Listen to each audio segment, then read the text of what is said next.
Hello friends, आप सभी का अपने एचडीएस ट्यूटोरियल पर स्वागत है। आज हम लोग क्लास 9 का मैथ देखेंगे, अध्याय 5। ओके, इसका हम लोग इंट्रोडक्शन देखेंगे। तो देखिए, चैप्टर का नाम है यूक्लिड की ज्यामिति का परिचय। ओके, देखिए यहाँ पर दो वर्ड इंपॉर्टेंट है, पहला यूक्लिड, दूसरा ज्यामिति। पहले हम लोग ज्यामिति को समझते हैं। ओके, तो देखिए ज्यामिति को इंग्लिश में हम लोग जियोमेट्री कहते हैं। ओके, जियोमेट्री जियोमेट्री दो वर्ड से मिलकर बना है। यहाँ पर पहला देखिए जियो। ओके, ये पहला जियो और दूसरा मेट्री। जियो का मतलब होता है हमारा भूमि। ओके, भूमि होता है, इसको आप लैंड भी बोल सकते हो या पृथ्वी बोल सकते हो या फिर जमीन, जो समझना है। उसके बाद इधर जो मेट्री होता है, ये मेट्री, इसका मीनिंग होता है मापना। ओके, मापना, मेट्री का मीनिंग होता है मापना। तो इस तरह जियोमेट्री का मीनिंग देखेंगे तो भूमि को मापना। ओके, या फिर भूमि को मापने से रिलेटेड मैथ।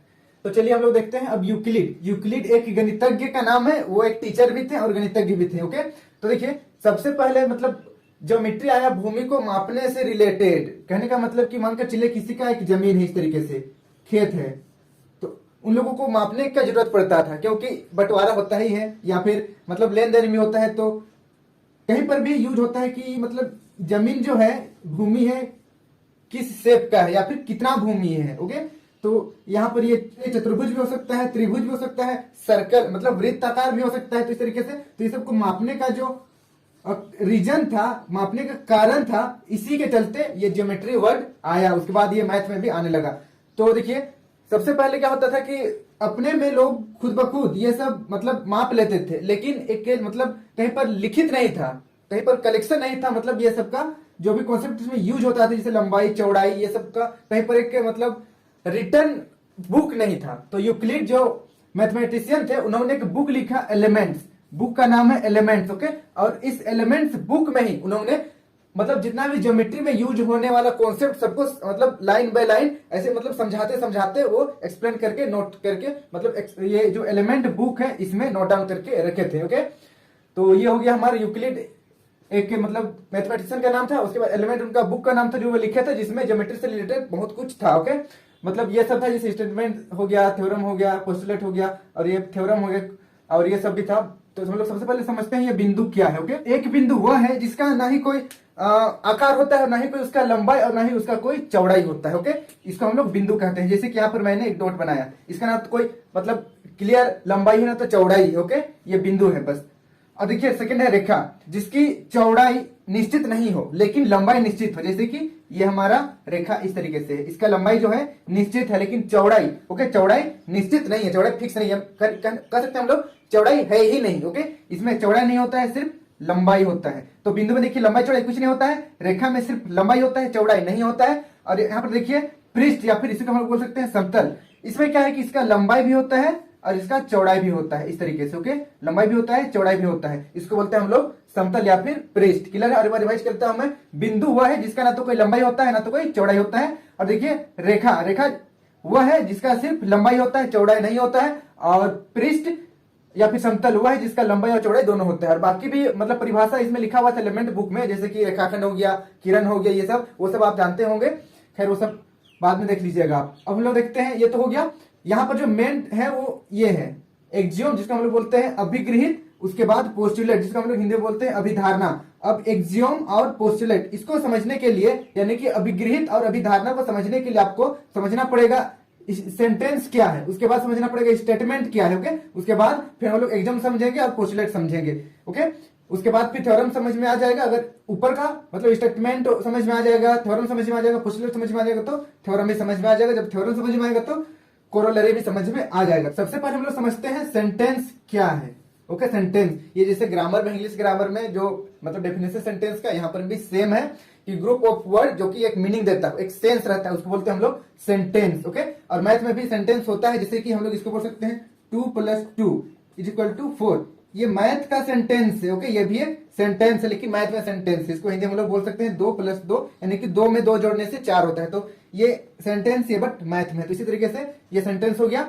अब देखिए कुछ कुछ सेंटेंस होता है जो जिसको हम लोग मतलब बोल सकते हैं कि ये सही है या गलत है। ओके, जैसे ये सेंटेंस 2 + 2 = 4 होता है, ये सही है तो ये हमारा स्टेटमेंट है। ओके, वैसा सेंटेंस जिसको हम जज कर सकते हैं कि ये सही भी हो सकता है फिर गलत भी हो सकता है, उसको बोलते हैं हम लोग स्टेटमेंट। क्लियर है? जैसे कि कभी कभी ऐसे क्राइम केस में होता है कि कोई मतलब विक्टिम है, तो तो उसका स्टेटमेंट लिया जाता है कि हाँ उसके साथ क्या हुआ था। उसके बाद जो कुछ भी विक्टिम बोलता है उस पर जज किया जाता है कि जो भी विक्टिम बोला है वो सही है या गलत है। ओके, तो ये आप मतलब सुने होंगे कभी ना कभी स्टेटमेंट, इसका मतलब वैसा वाक्य जिसका हम लोग सही या गलत बता सकें उसको बोलते हैं स्टेटमेंट। क्लियर है? सेंटेंस मतलब बस ग्रुप ऑफ वर्ड जिसका कोई खास मीनिंग होता हो। स्टेटमेंट वैसा ग्रुप ऑफ वर्ड जिसको हम जज कर सके वो सही है या गलत है। फॉर एग्जाम्पल जैसे कि मैं एक मैथ से रिलेटेड क्वेश्चन देता हूं, यहां पर मैंने लिया 2 + x = 5। ओके, 2 + x = 5, ये अभी एक सेंटेंस है। ओके, मैथ में इसी तरीके से सेंटेंस लिया जाता है, तो ये सेंटेंस है। अब बताना है कि इसको हम लोग जज कर सकते हैं या नहीं कर सकते हैं। ओके, तब ना इसको स्टेटमेंट बोलेंगे हम लोग। तो देखिए अभी बस ये सेंटेंस है, ये स्टेटमेंट नहीं है, क्योंकि अगर हम लोग x का वैल्यू 1 रख देते हैं तब तो यहाँ पर 3 आ जाएगा। ओके, 2 + 1 = यहाँ पर मतलब 3 आ जाएगा। तो अगर हम लोग यहाँ पर 2 रख देते हैं तब इधर 4 आ जाएगा। तो यहाँ पर फिक्स नहीं हो पा रहा है कि x का वैल्यू है क्या एक्चुअल में, इसीलिए अभी ये बस एक सेंटेंस है, ये स्टेटमेंट नहीं है। इसको हम लोग सही या गलत बोल ही नहीं सकते हैं, क्योंकि सही या गलत किस पर डिपेंड हो रहा है, हमारा x का वैल्यू पर डिपेंड हो रहा है। तो ये अभी बस एक सेंटेंस है। लेकिन अगर मैं मान लो यहाँ x = 3, ओके, ये कंडीशन है x = 3, तब ये स्टेटमेंट बन गया। क्योंकि सेंटेंस पहले था, जिसे यहाँ पर देखिए x प्लस या 2 + x = 5, ये एक बस सेंटेंस था। लेकिन जब हम लोग कंडीशन लगा दिए इसमें कि x = 3 है, तब ये स्टेटमेंट बन गया कि ये सही है या गलत है। तो एक्चुअल में ये क्या है, स्टेटमेंट जो है वो सही स्टेटमेंट है। अगर यहाँ पर अगर हम लोग x का वैल्यू 2 रख देते हैं, ओके, तब भी ये कंडीशन है x = 2, तब भी ये स्टेटमेंट ही है। लेकिन कैसा स्टेटमेंट है, ये गलत स्टेटमेंट, फॉल्स स्टेटमेंट है। समझ में आ रहा है? कहने का मतलब यहाँ पर कंडीशन होना जरूरी है, x का वैल्यू कुछ होना जरूरी है। ओके, उसके बाद हम लोग इसको बता सकते हैं कि ये स्टेटमेंट सही या गलत है। आई होप ये स्टेटमेंट क्लियर हो गया होगा, बस वैसा वाक्य जिसको हम लोग सही या गलत बोल सके। ओके, ये हो गया हमारा स्टेटमेंट। अब देखते हैं एक्सियोम, जिसको इंग्लिश में, हिंदी में हम लोग अभिगृहित बोलते हैं और इंग्लिश में एक्सियोम बोलते हैं। तो देखिए वैसा स्टेटमेंट, अब यहाँ से देखिए ये सब रिलेटेड है। जैसे सेंटेंस समझ में आएगा तब स्टेटमेंट समझ में आएगा, स्टेटमेंट समझ में आएगा तब एक्सियोम समझ में आएगा। अब देखते हैं एक्सियोम क्या है। वैसा स्टेटमेंट जिसको प्रूफ का जरूरत नहीं होता है, या फिर हम लोग इंग्लिश में बोल सकते हैं self evidence true statement. Okay, self evidence को हम लोग आत्म प्रमाण बोल सकते हैं हिंदी में। तो देखिए सेल्फ एविडेंस ट्रू स्टेटमेंट कहने का मतलब वैसा स्टेटमेंट जो ट्रू हो और जिसको मतलब प्रूफ का जरूरत नहीं पड़ेगा, उसको हम लोग बोलेंगे एक्सियोम। और वैसा स्टेटमेंट जिसको प्रूफ का जरूरत नहीं पड़ता है उसी को बोलते हैं पोस्टुलेट, यानी कि अभिधारणा। दोनों ये देखिए यहाँ पर एक्सियोम और पोस्टुलेट दोनों सेम ही है, दोनों में कोई अंतर नहीं। ओके, बस थोड़ा सा अंतर है। एक्सियोम देखिए वैसा ट्रू स्टेटमेंट जो पूरे मैथ को कवर कर रहा है, यानी कि पूरे मैथ से रिलेटेड है। ओके, ये पूरा मैथमेटिक्स से रिलेटेड है, इसको बोलते हैं हम लोग एक्सियोम। और वैसा ट्रू स्टेटमेंट जो सिर्फ ज्योमेट्री से रिलेटेड, एक्चुअल में मैथ का ही एक पार्ट है ज्योमेट्री। ओके, लेकिन स्पेशली बस अगर हम लोग ज्योमेट्री का देखें, ओके, ज्योमेट्री का देखें तब इसको बोलेंगे हम लोग पोस्टुलेट। दोनों लगभग लगभग सेम है, मतलब ज्यादा कुछ भी अंतर नहीं, आप सेम समझ सकते हो इसको। अभिगृहित और अभिधारणा लगभग लगभग सेम है। अब देखते हैं हम लोग थ्योरम क्या है। अब देखिए वैसा एक्सियोम, ओके, वैसा एक्सियोम जिसको प्रूव का जरूरत पड़ता है, समझ में आ रहा है? वैसा एक्सियोम या फिर पोस्टुलेट जिसको प्रूव का जरूरत पड़ता है उसको हम लोग बोलते हैं प्रमेय, इंग्लिश में बोलते हैं थ्योरम।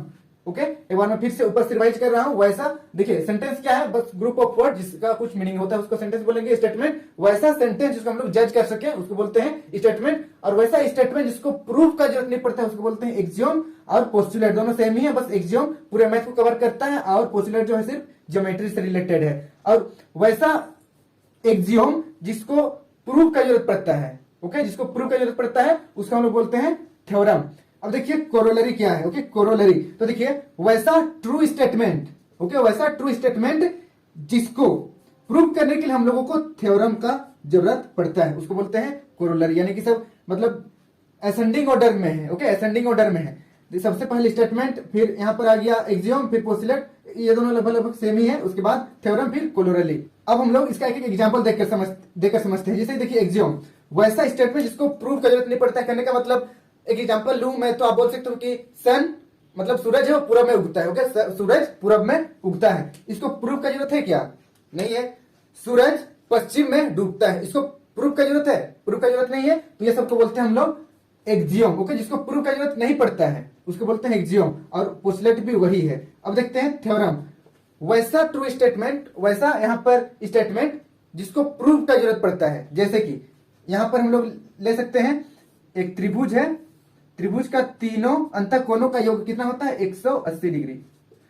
तो ये एक्चुअल में थ्योरम है। क्यों? क्योंकि इसको हम लोगों को प्रूव करने की जरूरत पड़ता है कि अगर तीनों एंगल को हम लोग प्लस करेंगे तो कितना आएगा 180 आएगा। और ये प्रूव करने के लिए हम लोगों को किसका सहारा लेना पड़ता है? ये एक्सियम और पोस्टुलेट का ही सहारा लेना पड़ता है। यानी कि अगर एक्सियम और पोस्टुलेट ना रहे तो हम लोग थ्योरम को प्रूफ नहीं कर सकते हैं, और अगर थ्योरम ना रहे तो कोरोलरी कोई भी हम लोग प्रूफ नहीं कर सकते हैं। ओके, आई होप ये सब क्लियर हो गया होगा। अब हम लोग कुछ कुछ अभिगृहित यानी कि एक्सियम और कुछ पोस्टुलेट इसको समझ लेते हैं, कौन कौन सा ऐसा स्टेटमेंट जिसका प्रूफ करने की जरूरत नहीं पड़ता है। अब हम लोग कुछ एक्सियम देख लेते हैं जिसको हिंदी में हम लोग अभिगृहित बोलते हैं। तो देखिए टोटल एक्सियम का नंबर 7 है, टोटल 7 अभिगृहित है। इसको भी याद रखना है कि टोटल अभिगृहित कितना है, 7 है। ओके, तो देखिए सबसे पहला है वे वस्तु में जो एक ही वस्तु के बराबर हो एक दूसरे से बराबर होती है। इसका मतलब क्या हुआ कि वैसी वस्तु में जो एक ही वस्तु के बराबर एक दूसरे से बराबर होती है। जैसे यहाँ पर देखिए मान के चलिए B बराबर A, उसके बाद C बराबर A। ओके, मतलब देखिए यहाँ पर एक ही वस्तु, यहाँ पर A है जो किसके बराबर है, B और C के बराबर है। तो यहाँ पर B और C भी बराबर हो जाएगा, B बराबर C हम लोग इसको लिख सकते हैं। इसको हम लोग दूसरे तरीके से एग्जांपल दे तो इस तरीके से हो सकता है। देखिए ये राम है, बी जो है ये राम है और सी हमारा उसका भाई श्याम है। राम के पास ए रुपया है, ए को मान के चलिए 50, हम लोग 50 ले लेते हैं, और श्याम के पास भी 50 रुपया है क्योंकि श्याम के पास भी देखिए ए है, दोनों के पास 50 रुपया है। तो दोनों के पास बराबर पैसा है कि नहीं है, कॉमन सी बात है। तो यहाँ पर हो जाएगा दोनों के पास बराबर पैसा, यानी कि बी बराबर राम मतलब श्याम बराबर राम। क्लियर है, दोनों बराबर है। इसे आई थिंक आप रिलेट कर पाए होंगे। श्याम के पास 50 रुपया है, राम के पास भी 50 रुपया है, तो दोनों के पास बराबर पैसा है। क्लियर है, ये हो गया पहला। अब देखते हैं सेकेंड नंबर, यदि बराबरों को बराबरों से जोड़ा जाए तो पूर्ण भी बराबर होते हैं। अब देखिए ये बहुत ही इंपॉर्टेंट है। एक्चुअली देखिए इंपॉर्टेंट क्या, सब का सब इंपॉर्टेंट है, और ये सातों का सातों आप कभी ना कभी यूज किए होंगे। क्लियर है, बस आपको ये नहीं पता था कि ये अभिगृहित है। तो देखिए आप लोग कई बार यूज करते होंगे दोनों पक्षों में 2 जोड़ने पर। क्लियर है, दोनों पक्षों में x से गुना करने पर, दोनों पक्षों में 2 माइनस करने पर, इस तरीके से आप लोग यूज किए होंगे। तो देखिए यहाँ पर इसका मैं एग्जांपल यहाँ दे रहा हूं, मानकर चलिए यहाँ पर 2 है। क्लियर है, बराबर 2, 2 बराबर 2। क्लियर है, यहाँ पर दोनों बराबर है। अब दोनों में अगर हम लोग 3 जोड़ देते हैं, जैसे कि यहाँ पर मैं जोड़ देता हूं 3 इधर और इधर भी जोड़ देता हूं 3, तो टोटल कितना हो जाएगा 5 बराबर 5। क्लियर है, मतलब पहले 2 था उसमें हम लोग बराबर संख्या जोड़े, देखिए दोनों तरफ 3 3 ही जोड़े हैं और बराबर हो गया 5, और दोनों 5 बराबर 5 हो गया ना। क्लियर है, इस तरीके से यदि बराबरों को बराबरों से जोड़ा जाए तो पूर्ण भी बराबर होगा। देखिए बराबर यहाँ पर 2 था, उसमें बराबर जोड़े हैं 3, बराबर आया है 5। इस तरीके से इसको हम लोग वेरिएबल ले यानी कि चर ले तो इस तरीके से लिख सकते हैं, a बराबर a है तो इसमें हम लोग लिख सकते हैं इसको चेंज करके यहाँ पर b और इधर भी b, कोई दिक्कत नहीं है। b प्लस a लिखे या फिर a प्लस b लिखे, तो ये दोनों का जो सम होगा वो भी बराबर होगा। आई होप ये सेकंड नंबर क्लियर हो गया होगा। अब देखते हैं थर्ड नंबर, यदि बराबरों को बराबरों से घटाया जाए तो शेषफल भी बराबर होगा। कहने का मतलब यहाँ पर अगर देखिए ये 5 है, ओके, और यहाँ पर 5 है, दोनों बराबर है। अगर दोनों में हम लोग सेम माइनस कर दे, सेम संख्या, जैसे यहाँ पर मैं 1 माइनस करता हूं तो इधर भी 1 माइनस करना पड़ेगा, तो टोटल कितना आ जाएगा, यहाँ पर 4 आ जाएगा, यहाँ पर भी 4 आ जाएगा। तो इस तरीके से देखिए बराबरों में अगर बराबर माइनस करते हैं तो शेषफल भी बराबर होता है। यहाँ पर 4 होगा, इधर भी 4 होगा, दोनों बराबर है। क्लियर है, उसी तरीके से अगर यहाँ पर हम लोग 2 जोड़ देते हैं, मतलब 2 माइनस कर देते हैं, इसमें माइनस करना है, 2 माइनस कर देते हैं तो कितना हो जाएगा, इसका वैल्यू 3 हो जाएगा। देखिए इधर भी 3 और इधर भी 3, दोनों बराबर है। ये सब आप पहले यूज कर चुके होंगे। ये पहला पक्ष है, दूसरा पक्ष है, ये लेफ्ट साइड है, राइट साइड है। दोनों पक्षों में 2 माइनस करने पर, दोनों पक्षों में 2 जोड़ने पर, दोनों पक्षों में 1 से गुना करने पर, दोनों पक्षों में y गुना करने पर, दोनों पक्षों में 5 से गुना करने पर, इस तरीके से आप कई बार यूज किए होंगे। तो ये सब अभिगृहित के अंदर में आता है। अब देखते हैं चौथा नंबर, वे वस्तुएं जो परस्पर संपाती हो एक दूसरे के बराबर होती है। यहाँ पर देखिए एक वर्ड है संपाती, इसका मतलब समझिए। मान के चलिए एक सिक्का लीजिए आप 5 रुपये का, ये आपका 5 रुपये का सिक्का है, ओके, और उसी साइज का, मतलब वही ईयर वाला, जैसे कि होता है कि हर एक 2-3 साल में सिक्का का जब जो साइज रहता है वो चेंज होते रहता है, तो सेम साइज का लेना है। क्लियर है, सेम ईयर, जैसे कि ये मान के चलिए 2018 का मतलब 18 का है, चलिए 2018 में ये पब्लिश हुआ था, 5 रुपए का सिक्का है। तो 2018 में जो सिक्का 5 रुपए का आया था, उसी को अगर और एक सिक्का को हम लोग यहाँ पर एक के ऊपर एक इस तरीके से रख दें इस तरीके से, तो पूरा कवर हो जाएगा। कहने का मतलब इस तरीके से बना दो तो आपको लगेगा कि बस एक ही सिक्का, अगर ऊपर से देखिएगा तो, लेकिन अंदर में ये 2 सिक्का है एक्चुअल में, और 3 भी रख सकते हैं, 4 भी रख सकते हैं। ओके, और ऊपर से देखेंगे इस तरीके से तो सिर्फ एक सिक्का दिखेगा। इसको बोलते हैं संपाति, मतलब एक के ऊपर एक आ जाए और पूरी तरीके से कवर कर ले, ना तो कुछ एक्स्ट्रा नीचे का बचे और ना तो ऊपर का बचे, उसको बोलते हैं संपाति। तो संपाति जितना भी आकृति या फिर वस्तु होता है वो बराबर होता है। ओके, इस तरीके से ये बराबर हो जाएगी। जैसे त्रिभुज यहाँ पर ले, ये एक त्रिभुज, ये 5 सेंटीमीटर है, 3 सेंटीमीटर है, ये 2 सेंटीमीटर है, और यही साइज का और एक त्रिभुज ले हम लोग, ये 5 रहेगा, 3 रहेगा और ये 2 रहेगा, तो दोनों संपाति, इसलिए दोनों बराबर है। क्लियर है? अब हम लोग देखते हैं नेक्स्ट 5 नंबर क्वेश्चन है, पूर्ण अपने भाग से बड़ा होता है। ओके, पूर्ण अपने भाग से बड़ा होता है, इसका मतलब क्या है? यहां पर देखिए, पूर्ण मान के चलिए एक रोटी है या फिर एक पिज्जा है, ये मैं पिज्जा बना दिया यहां पर। ओके, पिज्जा है, ये पिज्जा का एक टुकड़ा अगर हम लोग निकाल लें यहां से तो इस तरीके से निकलेगा। तो देखिए ये एक टुकड़ा है, ओके, ये पीस है और ये पूरा है, यानी पूर्ण है, या फिर इसे हम लोग भाग बोल सकते हैं, एक पीस को एक भाग बोल सकते हैं। ओके, मतलब एक पार्ट। तो देखिए पूर्ण अपने भाग से बड़ा होता है, दोनों में से कौन बड़ा है? जो पूर्ण है वही ना बड़ा होगा, कौन सी बात है, ये बड़ा हो जाएगा।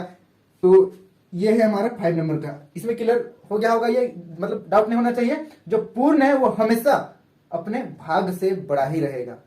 अब देखिए नेक्स्ट है 6 नंबर, एक ही वस्तुओं के दुगुने परस्पर बराबर होते हैं। देखिए एक ही वस्तु के दुगुने परस्पर बराबर होते हैं। जैसे कि यहां पर मैं एग्जांपल ले लूं, जैसे ये A बराबर 2C। ओके, एक वस्तु है A और इसका दोगुना क्या है? 2C। और यहां पर वस्तु, सेम वस्तु, ओके, देखिए एक ही वस्तु के दोगुने, मतलब A ही है वस्तु और उसका दोगुना कुछ यहां पर मैं 2B ले लेता हूं। यहां पर ध्यान दीजिए, A बराबर 2C है और A बराबर 2B है, तो यहां पर बोला जा रहा है कि वस्तु के दो गुने परस्पर बराबर होते हैं। कहने का मतलब यहां पर C बराबर B हो जाएगा।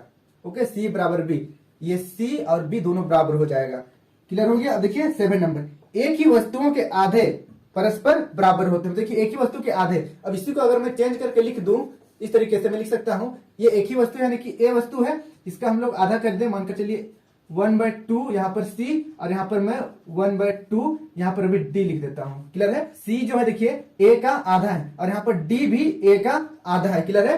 A is equal to half C और यहाँ पर है D is equal to half D, तो यहाँ पर क्या हो जाएगा? ये दोनों बराबर हो जाएगा, C और D, C बराबर D। क्लियर है? 7 नंबर का जो अभिगृहित है यही कह रहा है कि एक ही वस्तुओं के आधे, यानी कि देखिए यहाँ पर एक वस्तु A है, उसका आधा C और D है, वो बराबर हो जाएगा। क्लियर है? तो इस तरीके से अभिगृहित हमारा टोटल 7 है, ये कंप्लीट हो चुका है। आई होप ये समझ में आ गया होगा। कहीं पर दिक्कत हो रहा है तो मुझे कमेंट कर दीजिए, मैं डाउट सेशन में क्लियर कर दूंगा। अब देखिए हम लोग नेक्स्ट पढ़ते हैं पोस्टुलेट की ओर, कि पोस्टुलेट क्या है एक्चुअल में। इसलिए हम लोग समझते हैं पोस्टुलेट कितने हैं और क्या क्या है। देखिए पोस्टुलेट को हिंदी में अभिधारणा कहते हैं, ये टोटल 5 हैं। क्लियर है? हमने इससे पहले देखा था ऑक्सियम 7 होते हैं टोटल। क्लियर है? जो एक्सियम होते हैं वो 7 होते हैं, मतलब अभिगृहित 7 होते हैं और अभिधारणा आपका 5, इसको याद रखना है। सबसे पहला देखिए, एक बिंदु से एक अन्य बिंदु तक, मतलब ये एक बिंदु है और एक अन्य बिंदु ये है। क्लियर है? देखिए एक बिंदु से एक अन्य बिंदु तक एक सीधी रेखा खींची जा सकती है, मतलब एक बिंदु ये है, दूसरा बिंदु ये है, दोनों बिंदु को मिला देंगे इस तरीके से, मतलब एक बिंदु से दूसरा बिंदु तक एक सीधी रेखा खींच सकते हैं। क्लियर है? ये ज्यादा भाष नहीं है, बस एक बिंदु है, दूसरा बिंदु है, एक बिंदु से दूसरे बिंदु तक हम लोग एक सीधी रेखा खींच सकते हैं। सेकेंड, एक शांत रेखा को, यानी कि शांत रेखा, देखिए शांत रेखा कहने का मतलब रेखाखंड। क्लियर है? एक शांत रेखा को अनिश्चित तक बढ़ाया जा सकता है। देखिए एक रेखाखंड ये है, ये भी एक्चुअल में रेखा ही है लेकिन शांत रेखा है, मतलब रेखाखंड है। क्लियर है? तो एक शांत रेखा को हम लोग अगर आगे बढ़ाएंगे तो इधर हम लोग अनिश्चित तक बढ़ा सकते हैं, ये इनफाइनाइट तक हम लोग इसको बढ़ा सकते हैं जितना चाहें। क्लियर है? एक मतलब शांत रेखा को हम लोग आगे और पीछे, दाएं बाएं, अनंत तक इसको बढ़ा सकते हैं। थर्ड देखिए, किसी को केंद्र मानकर और किसी त्रिज्या से वृत्त खींचा जा सकता है। क्लियर है? जैसे कि यहां पर एक केंद्र है, ये हमारा केंद्र हो गया और ये त्रिज्या हो गया। क्लियर है? त्रिज्या से, किसी भी त्रिज्या से हम लोग एक वृत्त खींच सकते हैं। क्लियर है? ये सब एक्चुअल में कुछ ज्यादा है नहीं, बस सिंपल है, लेकिन यही सबको जो एलिमेंट बुक था उसमें यूक्लिड ने मतलब एक सिस्टम वे में लिखकर बताया कि कोई भी मान के चलिए ये केंद्र है और एक त्रिज्या है, कोई भी त्रिज्या, उससे हम लोग एक वृत्त इस तरीके से खींच सकते हैं। क्लियर है? देखिए लास्ट 5वां अभिधारणा क्या है, लिखा हुआ देखिए, यदि एक सीधी रेखा दो सीधी रेखाओं पर गिरकर अपने एक ही ओर दो अंतःकोण इस प्रकार बनाए कि इन दोनों कोणों का योग मिलकर दो समकोण से कम हो, तो वे दोनों सीधी रेखाएं अनिश्चित रूप से बढ़ाए जाने पर उसी ओर मिलती है जिस ओर यह योग दो समकोण से कम होता है। कहने का मतलब देखिए, दो सीधी रेखा मान के चलिए, ये एक सीधी रेखा है इस तरीके से, और दूसरी सीधी रेखा मान के चलिए ये है। क्लियर है? तो देखिए यहां पर अगर हम लोग एक तीसरी रेखा इसको अगर काटती है, क्लियर है, तो देखिए यहां पर अंतःकोण बनेगा। इधर भी एक अंतःकोण है, इधर भी एक अंतःकोण है, इधर भी एक अंतःकोण है, और ये भी अंतःकोण है। क्लियर है? ये दोनों अंतःकोण है और ये दोनों अंतःकोण है। तो देखिए अगर अंतःकोण को जोड़ेंगे हम लोग, क्लियर है, यहाँ पर पहला अंतःकोण ये दूसरा अंतःकोण, क्लियर है, अगर दोनों को जोड़ेंगे तो उसके बाद देखेंगे कि दो समकोण से कम हो रहा है, ज्यादा हो रहा है। अगर देखिए, अगर हम लोग ये दोनों कोण को जोड़ते हैं, मानकर चलिए यहाँ पर मैं तीसरा कोण दे देता हूँ, चौथा कोण दे देता हूँ। क्लियर है? देखिए पहला कोण प्लस दूसरा कोण, ये जो दो कोणों का योग है वो क्या होना चाहिए? छोटा होना चाहिए। किससे? देखिए दो समकोण। ओके, दो समकोण कहने का मतलब 2 × 90, कहने का मतलब ये 180 हो जाएगा। क्लियर है? डायरेक्ट मैं यहां पर 180 लिख रहा हूं।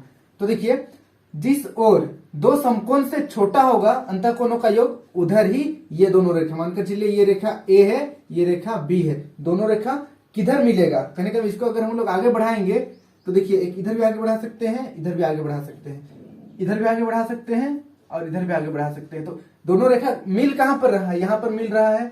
तो ये देखिए किस साइड मिल रहा है? अंतःकोण, दो अंतःकोण, इधर भी एक अंतःकोण, इधर भी अंतःकोण, ये दोनों को जोड़ेंगे हम लोग। देखिए कोण 4 प्लस कोण अगर 5 करते हैं तो ये क्या हो जाएगा? बड़ा हो जाएगा 180 से। क्लियर है? छोटा नहीं होगा, यहां पर इसको ध्यान देना है, छोटा नहीं होगा, ये बड़ा हो जाएगा, लेकिन यहां पर ये दोनों छोटा हो जाएगा। तो जिस अंतःकोणों का योग छोटा हो रहा है उसी ओर ये दोनों रेखा मिलेगा, रेखा और ए और रेखा बी। क्लियर है? इसमें ज्यादा कुछ नहीं है, कॉमन सी बात है, किधर मिलेगा? इधर झुकाव ज्यादा है, तो झुकाव किधर है? इधर ही ज्यादा है, तो इधर झुकाव है तो इसलिए इधर मिलेगा। बस यही लिखा हुआ है इसमें। आई होप ये सब क्लियर हो गया होगा। कहीं पर दिक्कत होगा तो मुझे कमेंट करिए, मैं डाउट सेशन में क्लियर कर दूंगा। और वीडियो अच्छी लगी तो वीडियो को लाइक करके अपने दोस्तों के साथ जरूर शेयर करें।